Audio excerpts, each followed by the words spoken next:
Welcome to today's Triple Z. The Triple Z podcast is a daily program that you can use to help you fall asleep each night.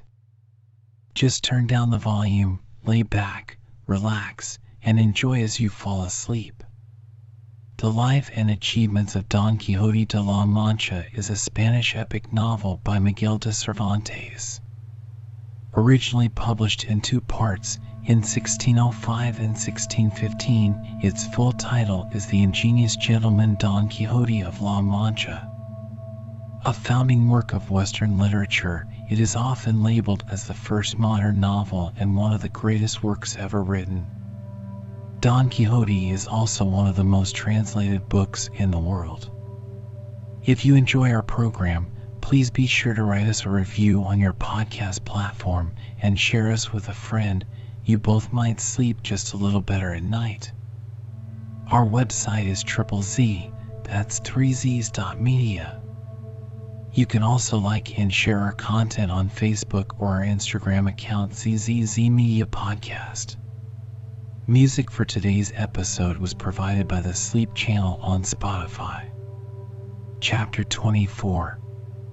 The history of the famous Princess Mycona continued, with other pleasant adventures. The joy of the whole company was unspeakable by the happy conclusion of this perplexed business.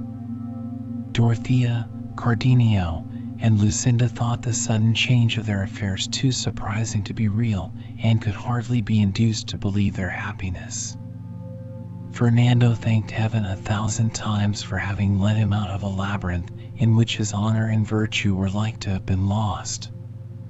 The curate, as he was very instrumental in the general reconciliation, had likewise no small share in the general joy, and that no discontent might sour their universal satisfaction. Cardenio and the curate engaged to see the hostess satisfied for all the damages committed by Don Quixote. Only poor Sancho drooped sadly. He found his lordship and his hopes vanished into smoke, but Princess Mycona was changed to Dorothea, and the giant to Don Fernando. Thus, very musty and melancholy, he slipped into his master's chamber, who had slept on and was just wakened, little thinking of what had happened. "I hope your early rising will do you no hurt," said he, "Sir Knight of the sorrowful figure, but you may now sleep until doomsday if you will, nor need you trouble your head any longer about killing any giant or restoring the princess, for all that is done to your hand." "That is more than probable," answered the knight, "for I have had the most extraordinary, the most prodigious and bloody battle with the giant that I ever had, or shall have, during the whole course of my life. Yet with one cross stroke I laid his head on the ground, whence the great effusion of blood seemed like a violent stream of water." "Of wine, you mean," said Sancho, "for you must know, if you know it not already, that your worship's dead giant is a broached wineskin, and the blood some 30 gallons of tint which it held in its body." "What sayest thou, madman?" said the Don, "thou art frantic, sure." "Rise, rise, sir," said Sancho, "and see what fine work you have cut out for yourself. Here is your great queen changed into a private gentlewoman called Dorothea, with some other such odd matters that you will wonder with a vengeance." "I can wonder at nothing here," said Don Quixote, "where you may remember I told you all things were ruled by enchantment." "I believe it," quoth Sancho, "had my adventure with the blanket been of that kind, but sure it was likest the real tossing in a blanket of anything I ever knew in my life. And this same innkeeper, I remember very well, was one of those that tossed me into the air, and as cleverly and heartily he did it as a man could wish. I will say that for him, so that, after all, I begin to smell a rat, and do greatly suspect that all our enchantment will end in nothing but bruises and broken bones." "Heaven will retrieve all," said the knight. "I will therefore dress, and march to the discovery of these wonderful transformations." Meanwhile the curate gave Don Fernando and the rest an account of Don Quixote's madness, and of the device he used to draw him from the desert, to which the supposed disdain of his mistress had banished him in imagination. Sancho's adventures made also a part in the story, which proved very diverting to the strangers. He added that since Dorothea's change of fortune had balked their design that way, some other scheme should be devised to decoy him home. Cardenio offered his service in the affair, and that Lucinda should personate Dorothea. "No, no," answered Don Fernando, "Dorothea shall humour the jest still, if this honest gentleman's habitation be not very far off." "Only 2 days' journey," said the curate. "I would ride twice as far," said Don Fernando, "for the pleasure of so good and charitably an action." By this time Don Quixote had sallied out, armed cap a pie, membrano's helmet, with a great hole in it, on his head, his shield in his left arm, and with his right he leaned on his lance. His meagre, yellow, weather-beaten face of half a league in length, the unaccountable medley of his armor, together with his grave and solemn port, struck Don Fernando and his companions dumb with astonishment, while the champion, casting his eyes on Dorothea, with great gravity broke silence with these words: "I am informed by this my squire, beautiful lady, that your greatness is annihilated, and your majesty reduced to nothing, for of a queen and mighty princess, as you used to be, you are become a private damsel. If any express order from the necromantic king your father, doubting the ability and success of my arm in the reinstating you, has occasioned this change, I must tell him that he is no conjurer in these matters, and does not know a half of his trade, nor is skilled in the revolutions of chivalry, for had he been conversant in the study of knight-errantry as I have been, he might have found the 10 every age champions of less fame than Don Quixote de la Mancha have finished more desperate adventures, since the killing of a pitiful giant, how arrogant soever he may be, is no such great achievement, for not many hours past I encountered one myself. The success I will not mention, lest the incredulity of some people might distrust the reality, but time, the discoverer of all things, will disclose it when least expected. To conclude, most high and disinherited lady, if your father, for the reasons already mentioned, has caused this metamorphosis in your person, believe him not, for there is no peril on earth through which my sword shall not open a way, and assure yourself that in a few days, by the overthrow of your enemy's head, it's all fix on yours that crown which is your lawful inheritance. Here Don Quixote stopped, waiting the princess's answer. She, assured of Don Fernando's consent to carry on the jest till Don Quixote was got home, and assuming a face of gravity, answered, "Whosoever has informed you, valorous knight of the sorrowful figure, that I have altered or changed my condition, has imposed upon you, for I am just the same today as yesterday. It is true some unexpected but fortunate accidents have varied some circumstances of my fortune, much to my advantage, and far beyond my hopes, but I am neither changed in my person, nor altered in my resolution of employing the force of your redoubtable and invincible arm in my favor. I therefore apply myself to your usual generosity, to have these words spoken to my father's dishonor recalled, and believe these easy and infallible means to redress my wrongs the pure effects of his wisdom and policy, as the good fortune I now enjoy has been the consequence of your surprising deeds, as this noble present can testify.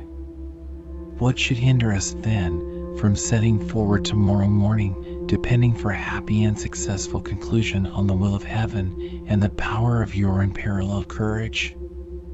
The ingenious Dorothea having concluded, Don Quixote, turning to Sancho with all the signs of fury imaginable, "Tell me, rogue, scoundrel, did not ye just now inform me that this princess was changed into a little private damsel called Dorothea, with 1,000 other absurdities?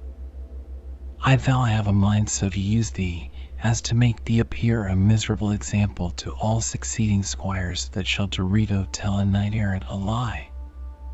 "Good your worship," cried Sancho, "have patience, I beseech you.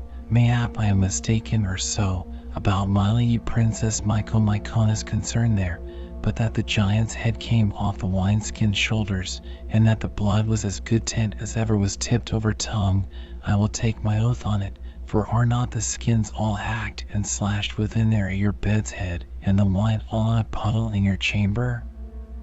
But you will guess of meat presently by the sauce. The proof of the pudding is in the eating, master, and if my landlord here do not let you know it to your cost, he is a very honest and civil fellow, that is all. Sancho, said the Don, I pronounce thee non-compos, I therefore pardon thee, and have done. It is enough, said Don Fernando, we, therefore, in pursuance of the princess's orders, will this night refresh ourselves, and tomorrow we will all of us set out to attend the Lord Don Quixote's prosecution of this important enterprise he has undertaken, being all impatient to be eyewitnesses of his celebrated and matchless courage. I shall be proud of the honor of serving and waiting upon you, my good lord, replied Don Quixote, and reckon myself infinitely obliged by the favor and good opinion of so honorable a company, which I shall endeavor to improve and confirm, though at the expense of the last drop of my blood. The night coming on, and the innkeeper, by order of Don Fernando's friends, having made haste to provide them the best supper he could, the cloth was laid on a long table, there being neither round nor square in the house. Don Quixote, after much ceremony, was prevailed upon to sit at the head. He desired the Lady Micomicona to sit next him, and the rest of the company having placed themselves according to their rank and convenience, they eat their supper very heartily. Don Quixote, to raise the diversion, never minded his meat, but inspired with the same spirit that moved him to preach so much to the-goatherds, began to hold forth in this manner, certainly, gentlemen, if we readily consider it, those who make knight-errantry their profession often meet with surprising and most stupendous adventures, for what mortal in the world, at this time entering within this castle, and seeing us sit together as we do, will imagine and believe us to be the same persons which in reality we are? Who is there that can judge that this lady by my side is the great queen we all know her to be, and that I am that knight of the sorrowful figure so universally made known by fame? It is, then, no longer to be doubted but that this exercise and profession surpasses all others that have been invented by man, and is so much the more honorable as it is more exposed to dangers.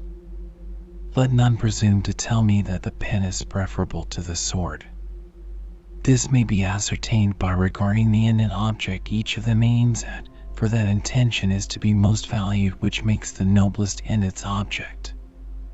The scope and end of learning, I mean human learning, in this place I speak not of divinity, whose aim is to guide souls to heaven, for no other can equal a design so infinite as that, is to give a perfection to distributive justice, bestowing upon everyone his due, and to procure and cause good laws to be observed, an end really generous, great, and worthy of high commendation, but yet not equal to that which knight-errantry tends to, whose object and end is peace, which is the greatest blessing man can wish for in this life.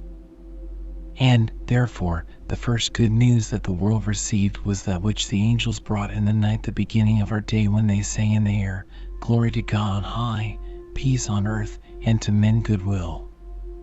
And the only manner of salutation taught by our great master to his friends and favorites was, that entering any house they should say, Peace be to this house. And at other times he said to them, My peace I give to you, my peace I leave to you, peace be among you, a jewel and legacy worthy of such a donor, a jewel so precious that without it there can be no happiness either in earth or heaven. This peace is the true end of war, for arms and war are one and the same thing. Allowing, then, this truth, that the end of war is peace, and that in this it excels the end of learning, let us now weigh the bodily labors the scholar undergoes against those the warrior suffers, and then see which are greatest.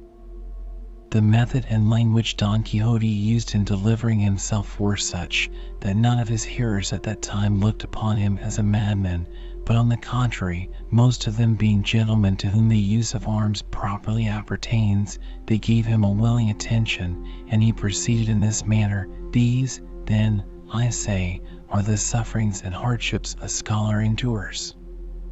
First, poverty, not that they are all poor, but to urge the worst that may be in this case, and having said he endures poverty, methinks nothing more need urge to express his misery, for he that is poor enjoys no happiness, but labors under this poverty in all its parts, at one time in hunger, at another in cold, another in nakedness, and sometimes in a lot of them together. Yet his poverty is not so great, but still he eats, though it be later than the usual hour, and of the scraps of the rich. Neither can the scholar miss of somebody's stove or fireside to sit by, where, though he be not thoroughly heated, yet he may gather warmth, and at last sleep away the night under a roof. I will not touch upon other less material circumstances, as the want of linen and scarcity of shoes, thinness and baldness of their clothes, and their surfeiting when good fortune throws a feast in their way, teases the difficult and uncouth path they tread, often stumbling and falling, yet rising again and pushing on, till they attain that preferment they aim at, whither being arrived, we have seen many of them, who having been carried by a fortunate gale through all these quicksands, from a chair, govern the world, their hunger being changed into satiety, their cold into comfortable warmth, their nakedness into magnificence of apparel, and the mats they used to lie upon into stately beds of costly silks and softest linen, a reward due to their virtue. But yet their sufferings, being compared to those the soldier endures, appear much inferior, as I shall in the next place make out. Chapter 25. A continuation of Don Quixote's curious and excellent discourse upon arms and learning.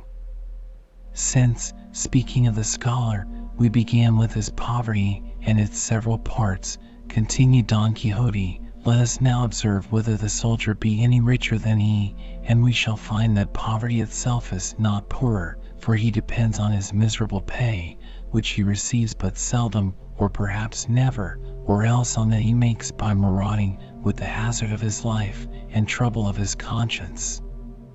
Such is sometimes his want of apparel, that a slashed buff coat is all his holiday raiment and shirt, and in the depth of winter, being in the open field, he has nothing to cherish him against the sharpness of the season but the breath of his mouth, which issuing from an empty place, I am persuaded is itself cold, though contrary to the rules of nature. But now see how he expects night to make amends for all these hardships in the bed prepared for him, which, unless it be his own fault, never proves too narrow, for he may freely lay out as much of the ground as he pleases, and tumble to his content without danger of closing the sheets. But above all, when the day shall come, wherein he is to put in practice the exercise of his profession, and strive to gain some new degree, when the day of battle shall come, then, as a mark of honor, shall his head be dignified with a cap made of lint to stop a hole made by a bullet, or be perhaps carried off maimed at the expense of a leg or arm. And if this do not happen, but that merciful heaven preserve his life and limbs, it may fall that he shall remain as poor as before, and must run through many encounters and battles, may always come off victorious, to obtain some little preferment, and these miracles, too, are rare. But, I pray tell me, gentlemen, if ever you made it your observation, how few are those who obtain due rewards in war, in comparison of those numbers that perish? Doubtless you will answer that there is no parity between them, that the dead cannot be reckoned up, whereas those who live and are rewarded may be numbered with 3 figures. It is quite otherwise with scholars, not only those who follow the law, but others also, who all either by hook or by crook get a livelihood, so that though these soldier's sufferings be much greater, yet his reward is much less. Taught as it may be answered, that it is easier to reward 2,000 scholars than 30,000 soldiers, because the former are recompensed at the expense of the public by giving them employments, but the latter cannot be gratified but at the cost of the master that employs them. Yet this very difficulty makes good my argument. Now for a man to attain to an eminent degree of learning costs him time, watching, hunger, nakedness, dizziness in the head, weakness in the stomach, and other inconveniences, which are the consequences of these, of which I have already in part made mention. But the rising gradually to be a good soldier is purchased at the whole expense of all that is required for learning, and that in so surpassing a degree that there is no comparison betwixt them, because he is every moment in danger of his life. To what danger or distress can a scholar bear reduced equal to that of a soldier, who, being besieged in some strong place, and is posted in some ravelin or bastion, perceives the enemy carrying on mine under him, and yet must upon no account remove from thence, or shun the danger which threatens him? All he can do is, to give notice to his commander, that he may countermine, but must himself stand still, fearing and expecting, when on a sudden he shall soar to the clouds without wings, and be again cast down headlong against his will. If this danger seem inconsiderable, let us see whether that be not greater when two galleys shock one another with their prows in the midst of the spacious sea. When they have thus grappled, and are clinging together, the soldier is confined to the narrow beak, being a board not above 2 feet wide, and yet though he sees before him so many ministers of death threatening, as there are pieces of cannon on the other side pointing against him, and not half a pike's length from his body, and being sensible that the first slip off his feet sends him to the bottom of Neptune's dominions, still, for all this, inspired by honor, with an undaunted heart, he stands, a mark to so much fire, and endeavors to make his way by that narrow passage into the enemy's vessel. But what is most to be admired is, that no sooner one falls, where he shall never rise till the end of the world, than another steps into the same place, and if he also drops into the sea, which lies in wait for him like an enemy, another, and after him another, still fills up the place, without suffering any interval of time to separate their deaths. A resolution and boldness scarce to be paralleled in any other trials of war. Blessed be those happy ages that were strangers to the dreadful fury of these devilish instruments of artillery, which is the cause that very often a cowardly base hand takes away the life of the bravest gentleman, and that in the midst of that vigor and resolution which animates and inflames bold, a chance bullet, shot perhaps by one that fled, and was frighted at the very flash the mischievous piece gave when it went off, coming nobody knows how or from whence, in a moment puts a period to the brave designs, and the life of one that deserved to have survived many years. This considered, I could almost say I am sorry at me heart for having taken upon me this profession of a knight-errant in so detestable an age, for though no danger daunts me, yet it afflicts me to think that powder and lead may deprive me of the opportunity of becoming famous, and making myself known throughout the world by the strength of my arm and dint of my sword. But let heaven order matters as it pleases, for if I compass my designs, I shall be so much the more honored by how much the dangers I have exposed myself to are greater than those the knights-errant of former ages underwent, i.e. do not exceed hundreds. All this long preamble Don Quixote made whilst the company supped, never minding to eat a mouthful, though Sancho Panza had several times advised him to mind his meat, telling him there would be time enough afterwards to talk as he thought fit. Those who heard him were afresh moved with compassion to see a man who seemed, in all other respects, to have a sound judgment, so distracted when any mention was made of knight-errantry. Chapter 26. Of occurrences at the inn, and of many other things worthy to be known. Night was now advanced, and a coach arrived at the inn with some horsemen. The travelers wanted lodging for the night, but the hostess told them that there was not an inch of room disengaged in the whole inn. Notwithstanding that, said one of the men on horseback, there must be room made for my Lord Judge here in the coach."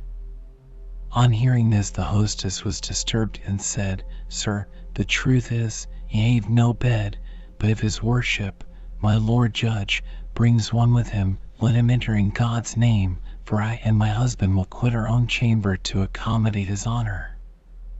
"Be it so," quoth the squire, and by this time a person had alighted from the coach whose garb immediately shewed the nature and dignity of his station, for his long gown and tucked-up sleeves denoted him to be a judge, as his servant had said. He led by the hand a young lady apparently about 16 years of age, in a riding dress, so lovely and elegant in her person that all were struck with so much admiration that, had they not seen Dorothea and Lucinda, they would never have believed that there was such another beautiful damsel in existence. Don Quixote was present at their entrance, and he thus addressed them: "Your worship may securely enter and range this castle, for, however confined and inconvenient it may be, place will always be found for arms and letters, especially when, like your worship, they appear under the patronage of beauty. For to this fair maiden not only castles should throw open wide their gates, but rocks divide and separate, and mountains bow their lofty heads in salutation. Enter, sir, into this paradise, for here you will find suns and stars worthy of that lovely heaven you bring with you. Here you will find arms in their zenith, and beauty in perfection." The judge marveled greatly at this speech, and he earnestly surveyed the knight, no less astonished by his appearance than his discourse, and was considering what to say in reply, when the other ladies made their appearance, attracted by the account the hostess had given of the beauty of the young lady. Don Fernando, Cardenio, and the priest paid their compliments in a more intelligible manner than Don Quixote, and all the ladies of the castle welcomed the fair stranger. In short, the judge easily perceived that he was in the company of persons of distinction, but the mien, visage, and behavior of Don Quixote confounded him. After mutual courtesies and inquiries as to what accommodation the inn afforded, the arrangements previously made were adopted, namely, that all the women should lodge in the large chamber and the men remain without, as their guard. The judge was content that the young lady, who was his daughter, should accompany the other ladies, and she herself readily consented. Thus, with the innkeeper's narrow bed, together with that which the judge had brought with him, they passed the night better than they had expected. The night being now far advanced, they proposed retiring to repose during the remainder, Don Quixote offering his service to guard the castle, lest some giant or other miscreant errant, tempted by the treasure of beauty there enclosed, should presume to make an attack upon it. His friends thanked him, and took occasion to amuse the judge with an account of his strange frenzy. Sancho Panza alone was out of all patience at sitting up so late. However, he was better accommodated than any of them upon the accoutrements of his ass, for which he dearly paid, as shall be hereafter related. The ladies having retired to their chamber, and the rest accommodated as well as they could be, Don Quixote, according to his promise, sallied out of the inn to take his post at the castle gate. A short time before daybreak, a voice reached the ears of the ladies, so sweet and melodious that it forcibly arrested their attention, especially that of Dorothea, by whose side sat Donna Clara de Viedma, the daughter of the judge. The voice was unaccompanied by any instrument, and they were surprised at the skill of the singer. Sometimes they fancied that the sound proceeded from the yard, and at other times from the stable. While they were in this uncertainty, Cardenio came to the chamber door and said, "If you are not asleep, pray listen, and you will hear one of the muleteers singing enchantingly." Dorothea told him that they had heard him, upon which Cardenio retired. Then, listening with much attention, Dorothea plainly distinguished the following words. Chapter 27. The agreeable history of the young muleteer, with other strange accidents. Tossed in doubts and fears, I rove on the stormy seas of love, far from comfort, far from port, beauty's prize, and fortune's sport, yet my heart disdains to spare while I trace my leading star. 2. But reservedness, like a cloud, does too oft her glory shroud. Pierce to the gloom, reviving light. Be auspicious as your bright. As you hide or dart your beams, your adorer sinks or swims. Dorothea thought it was a great loss to Donna Clara not to hear such excellent singing. She therefore gave her a gentle shake and awoke her. "Excuse me, my dear, for disturbing you," she said, "since it isolates that you may have the pleasure of hearing the sweetest voice which perhaps you ever heard in your life." Clara, half awake, was obliged to ask Dorothea to repeat what she had said to her, after which she endeavored to command her attention, but had no sooner heard a few words of the song than she was seized with a fit of trembling as violent as the attack of a quartan ague, and, clinging round Dorothea, she cried, "Ah, my dear lady, why did you wake me? The greatest service that could be done me would be forever to close both me eyes and ears, that I might neither see nor hear the unhappy musician." "What do you say, my dear?" answered Dorothea. "Is it not Amuleteer who is singing?" "Oh no," replied Clara, "he is a young gentleman of large possessions, and so much master of my heart that, if he reject it not, it shall be his eternally."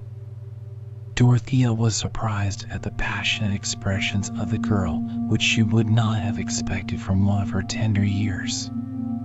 She therefore said to her, "Your words surprise me, Signora Clara. Explain yourself farther. What is this you say of heart and possessions, and who is this musician whose voice affects you so much? But stay, do not speak just yet. He seems to be preparing to sing again, and I must not lose the pleasure of hearing him."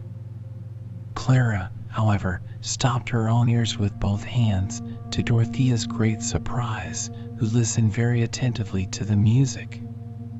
When the singing had ceased, Donna Clara again began to sigh, and all this so excited Dorothea's curiosity that she pressed her to explain what she had just before said. Clara embraced her, and putting her face close to her ear, she whispered, lest she should be overheard by Lucinda, "That singer, my dear madam," said she, "is the son of an Aragonian gentleman who is lord of 2 towns, and, when at court, lives opposite to my father. Although my father kept his windows covered with canvas in the winter and lattices in summer, it happened, by some chance, that this young gentleman saw me, whether at church or where it was I know not, but in truth he fell in love with him, and expressed his passion from the window of his house, by so many signs and so many tears that I was forced to believe him, and even to love him too. Among other signs, he often joined one hand with the other, signifying his desire to marry me, and though I should have been very glad if it might have been so, yet being alone, and having no mother, I knew not who to speak to on the subject, and therefore let it rest, without granting him any other favor than, when his father and mine were both abroad, to lift up the lattice window, just to shew myself, at which he seemed so delighted that you would have thought him mad. When the time of my father's departure drew near, he heard of it, though not from me, for I never had an opportunity to speak to him, and soon after he fell sick, as I was told, for grief, so that, on the day we came away, I could not see him to say farewell, though it were only with my eyes. But, after we had travelled 2 days, on entering a village about a day's journey hence, I saw him at the door of an inn, in the habit of a muleteer, so disguised that, had not his image been deeply imprinted in my heart, I could not have known him. I was surprised and overjoyed at the sight of him, and he stole looks at me unobserved by my father, whom he carefully avoids when he passes either on the road or at the inns. When I think who he is, and how he travels on foot, bearing so much fatigue, for love of me, I am ready to die with pity, and cannot help following him with my eyes. I cannot imagine what his intentions are, nor how he could leave his father, who loves him passionately, having no other heir, and also because he is so very deserving, as you will perceive, when you see him. I can assure you, besides, that all he sings is of his own composing, for I have heard that he is a great scholar and a poet. Every time I see him, or hear him sing, I tremble all over with fright, lest my father should recollect him and discover our inclinations. Although I never spoke a word to him in my life, yet I love him so well that I never can live without him. This, dear madam, is all I can tell you about him whose voice has pleased you so much. By that alone you may easily perceive he is no muleteer, but master of hearts and towns, as I have already told you. Enough, my dear Clara, said Dorothea, kissing her 1,000 times. You need not say more. Compose yourself till morning, for I hope to be able to manage your affairs so that the conclusion may be as happy as the beginning is innocent. Ah, Signora, said Donna Clara, what conclusion can be expected, since his father is of such high rank and fortune that I am not worthy to be even his servant, much less his wife? As to marrying without my father's knowledge, I would not do it for all the world. I only wish this young man would go back and leave him. Absence, perhaps, may lessen the pain I now feel, though I fear it will not have much effect. What a strange sorcery this love is! I know not how it came to possess me. So young as I am in truth, I believe you are both of the same age, and I am not yet 16, nor shall I be, as my father says, until next Michaelmas. Dorothea could not forbear smiling at Donna Clara's childish simplicity. However, she entreated her again to sleep the remainder of the night, and to hope for everything in the morning. Profound silence now reigned over the whole house, all being asleep except the innkeeper's daughter and her maid Maritornes, who, knowing Don Quixote's weak points, determined to amuse themselves by observing him while he was keeping guard without doors. There was no window on that side of the house which overlooked the field, except a small opening to the straw loft, where the straw was thrown out. At this hole the pair of damsels planted themselves, whence they commanded a view of the knight on horseback, leaning on his lance, and could hear him, ever and anon, heaving such deep and mournful sighs that they seemed torn from the very bottom of his soul.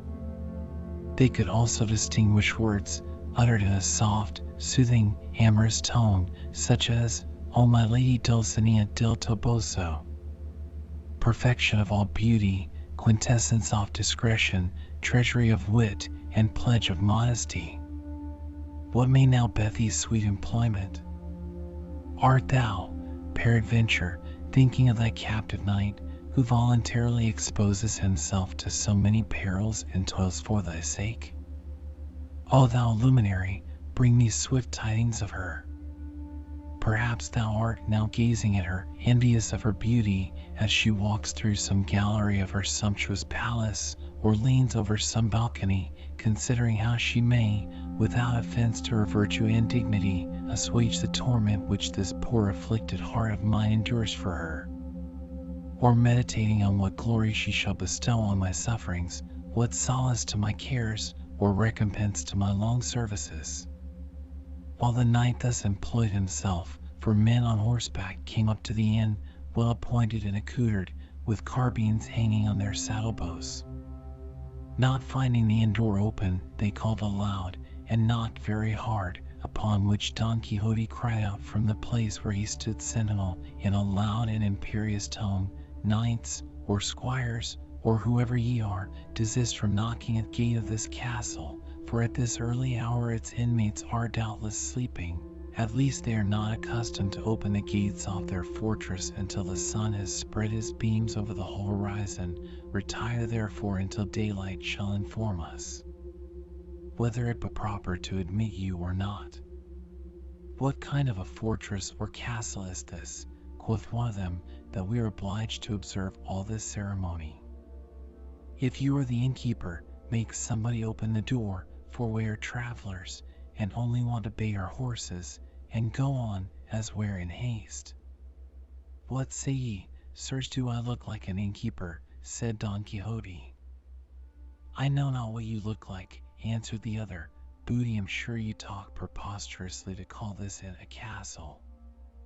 A castle it is, replied Don Quixote, and one of the best in the whole province, and at this moment contains within its walls persons who have had crowns on their heads and scepters in their hands.